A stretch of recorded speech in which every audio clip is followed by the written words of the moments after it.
from Houseforce, come here on the project.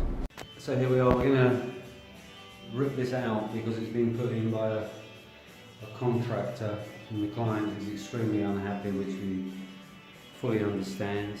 I mean, from leaving spaces viewing, non-siliconing correctly, we ripped all this out now. They fitted this shower blade, it's completely hollow underneath.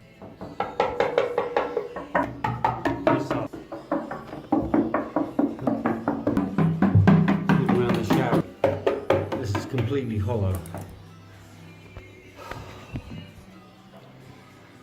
Some contractors just give us professional builders a bad name.